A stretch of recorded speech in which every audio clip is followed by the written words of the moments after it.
seja bem-vindo. Você está no Estação Educação. Eu sou a professora Isabela Rangel, de língua portuguesa, e nós estamos por aqui continuando a ver o descritor 19 do SAEB. O descritor 19, ele nos ensina a reconhecer os efeitos dos recursos ortográficos e morfossintáticos dentro de um texto, dentro de uma oração. Continuando a nossa aula, então, relembrando que recursos ortográficos são aqueles que estão relacionados à pontuação, à escrita dentro de uma frase, dentro de um texto. Já os morfossintáticos dizem respeito à estrutura e à forma como as palavras se organizam dentro daquele texto. Conhecer e reconhecer esses recursos, ele vai nos ajudar a ter clareza, bom entendimento. Sem dúvida, quando você sabe que esses recursos estão sendo utilizados ali dentro da oração, ou dentro do texto de uma maneira geral, você logo vai conseguir identificar para que ele foi utilizado. Não é que você vai se tornar um expert em língua portuguesa, não se preocupe, não é para isso. Mas é para o seu bom entendimento de texto. Eu não estou falando só de SAEB, eu estou falando também para as suas provas, a prova do SAEB, mas para quaisquer outras provas e até para uma conversa. Sim, porque eu não sei se você sabe, a conversa também é um tipo de texto.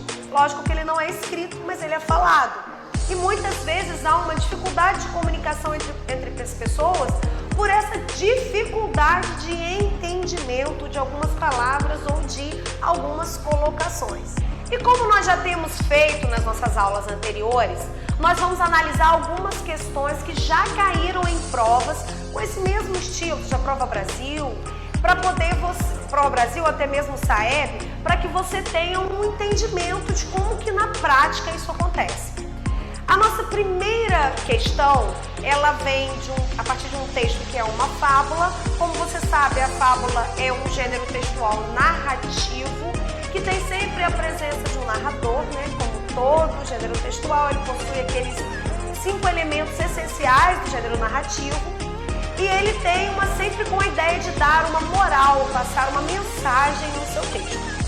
Vamos ler uma fábula, então, de Esopo, que nós vamos depois ver a pergunta e como que ela aparece. A Gança dos Ovos de Ouro, fábula de Esopo, recontada por Ana Maria Machado. Era uma vez um casal de camponeses que tinha uma gança especial. De vez em quando, quase todo dia, ela botava um ovo de ouro. Era uma sorte enorme, mas em pouco tempo eles começaram a achar que podiam ficar muito mais ricos se ela pusesse um ovo daqueles por hora ou a todo momento que eles quisessem. Falavam nisso sem parar, imaginando o que fariam com tanto ouro. Que bobagem a gente ficar esperando que todo dia saia dessa gança um pouquinho. Ela deve ter dentro dela um jeito especial de fabricar ouro. Isso era o que a gente precisava. Isso mesmo, deve ter uma maquininha, um aparelho, alguma coisa assim. Se a gente pegar para nós, não precisa mais da gança. E era melhor ter tudo de uma vez e ficar muito rico. E resolveram matar a gança para pegar todo o ouro. Mas dentro não tinha nada diferente das outras gansas que eles já tinham visto. Só tinha carne, tripa, gordura. E eles não pegaram mais ouro, nem mesmo ganharam um ovo de ouro, nunca mais. A primeira pergunta que vem aí, vem com o uso de um pronome, Portanto, um recurso morfossintático, da parte de morfologia aí. Lembra que pronome é uma classe gramatical que está lá dentro da morfologia, que estuda a forma como a palavra tem. E a pergunta é, a palavra isso marcada no texto se refere a. Esse isso aí se refere a uma palavra que já foi dita, uma palavra ou uma expressão que já foi citada anteriormente. Letra A, um pouquinho, então a palavra isso marcada no texto se refere a. Letra A, um pouquinho de tempo de que o casal precisava para cuidar da gança. B, a bobagem de achar que dentro da gança tinha ouro. C, um modo de produzir ouro. D, uma maneira menos cruel de matar a gança. E aí? Lembre-se de voltar lá no texto. Quando você se depara com uma pergunta como essa, é muito importante você retornar ao texto. Aliás, retornar ao texto é essencial para o seu entendimento, para você não errar a questão. Então, retorne ao texto e veja a que essa palavra se refere. Se você respondeu a alternativa C, um modo de produzir ouro, muito bem, você acertou. Esse pronome isso aí, ele remete, como eu falei, a algo que já foi citado anteriormente. Vamos voltar ao texto e vamos ver exatamente a que parte que ele remete. Está no segundo parágrafo, na segunda linha da fala de um dos personagens, das personagens que eu não sei qual é. Que bobagem a gente ficar esperando que todo dia saia dessa gança um pouquinho. A partir daí, ela deve ter dentro dela um jeito especial de fabricar ouro. Isso era o que a gente precisava. Então, ele está se relacionando, ele está remetendo-se ao que já foi citado. O que já foi citado?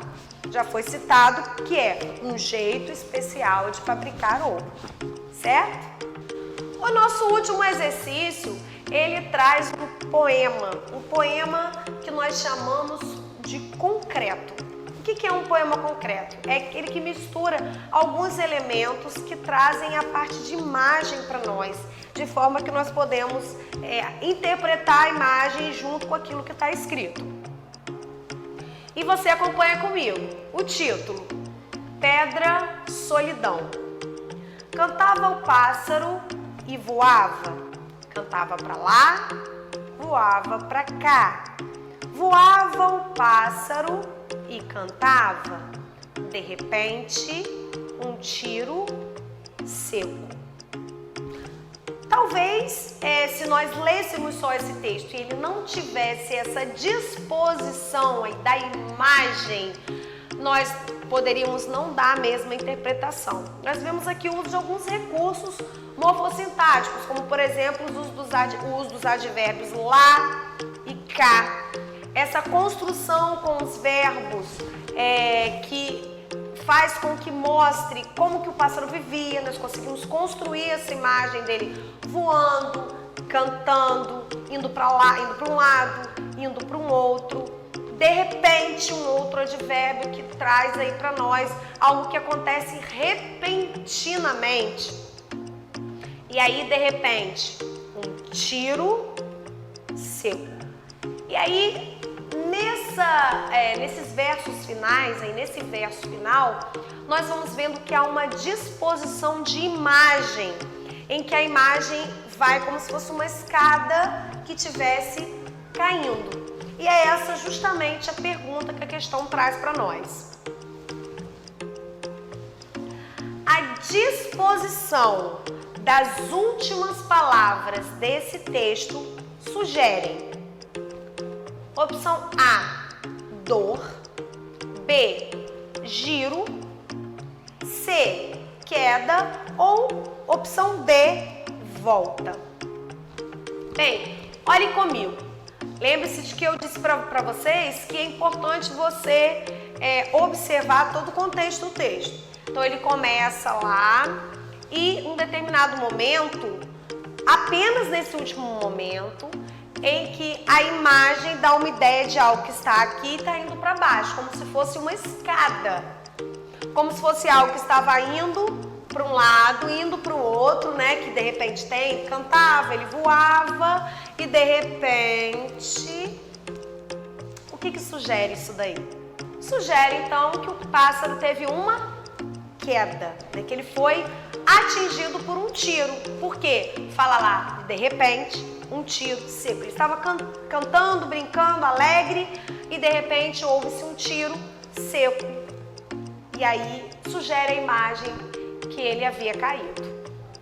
Parabéns se você acertou. Se você não acertou, volte lá no início do vídeo, assista, veja os outros vídeos que nós temos disponíveis aqui no nosso canal, não só desse conteúdo aqui de língua portuguesa, mas outros tantos de língua portuguesa e também de outras disciplinas aqui do nosso Portal do Pai. Eu agradeço muito por você ter vindo até aqui comigo e espero que você esteja conosco em outras aulas, tá bom? Se foi bom para você esse conteúdo, compartilhe com seus colegas, converse com eles, procure outros que podem também ser úteis para você e eu te espero no nosso próximo encontro. Até lá!